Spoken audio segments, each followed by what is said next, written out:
up, everybody? Welcome back to the Book Space, where we help book lovers everywhere find meaningful, impactful stories. In today's video, I'm going to be talking to you about a book that I'm very, very excited about, titled "Building a Story Brand." That was written by Donald Miller. Now, true to tradition here, I'm going to read to you the first page of the first chapter of the book so that you can get a sense of the writing style of the author. So here goes, chapter 1. The key to being seen, heard, and understood. Most companies waste enormous amounts of money on marketing. We all know how mind-numbing it is to spend precious dollars on a new marketing effort that gets no results. When we see the reports, we wonder what went wrong, or worse, whether our product is really as good as we thought it was. But what if the problem wasn't the product? What if the problem was the way we talked about the product? The problem is simple. The graphic artists and designers we're hiring to build our websites and brochures have degrees in design and know everything about Photoshop. But how many of them have read a single book about writing good sales copy? How many of them know how to clarify your message so customers listen? And worse, these companies are glad to take your money regardless of whether you see results or not. Yes, so that was the first page of the first chapter of the book. Now, basically, this book right here, I think if you deal a lot with customers and clients, get this book. I highly, highly, highly recommend it. If you're a person who owns their own business and who's just starting out, get this book. It will save you lots of frustration in marketing. If you are a person who just wants to know and get an understanding of how to put together your brand story or your marketing strategy, I highly recommend you get this book. So in this book, Donald Miller is talking about the SB7 framework, and he talks you through the seven pillars, or the seven things that is included in a good story. And he goes on to explain how, people in Hollywood, or writers who tell stories, always include these things. And within the first 15 minutes of watching a movie, you already know who the hero of the story is. You know what the problem they're encountering, and you're, sort of at the edge of your seat, trying to get to know what he or she is going to do to solve their dilemma. And most of the time in these movies or stories, actually all the time, the good stories, the hero finds a guide who is able to take them through the journey to success, or to finding purpose or meaning in whatever they're doing.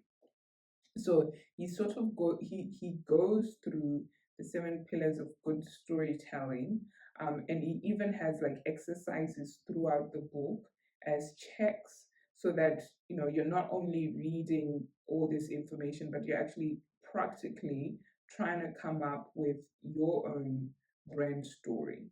And one thing that I really liked that Donald was buttressing on in this book was that most of the time, like as a person who's got a business, or somebody who's client facing, most of the times the interaction that we do in the unsuccessful circumstances, we are positioning ourselves as the hero of the story. But in actual fact, you're always supposed to position the customer as the hero of the story. And then you are the guide helping them to achieve what they want, or to resolve an internal frustration. So, highly, highly recommend this book if you're a person who deals a lot with clients, and you've got a business or a brand that you want to and you want to take it to the next level.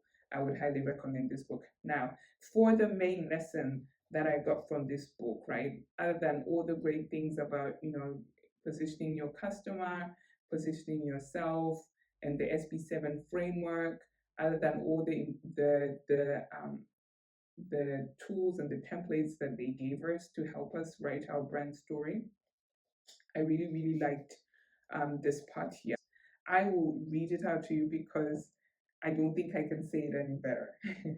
So it says, the story is not about us. The larger point here is simple. The day we stop losing sleep over the success of our business and start losing sleep over the success of our customers is the day our business will start growing again.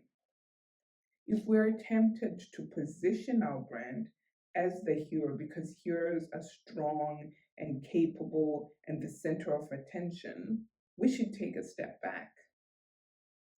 In stories, the hero is never the strongest character. Heroes are often ill equipped and filled with self doubt. They don't know if they have what it takes.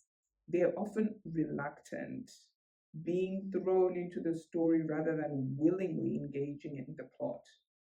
The guide, however, has already been there and done that and has conquered the hero's challenge in their own backstory. The guide, not the hero, is the one with the most authority. Still, the story is rarely about the guide. The guide simply plays a role. The story must always be focused on the hero. And if a storyteller or a business leader forgets this, the audience will get confused about who the story is really about and they will lose interest. This is true in business, in politics, and even in our own family. People are looking for a guide to help them, not another hero.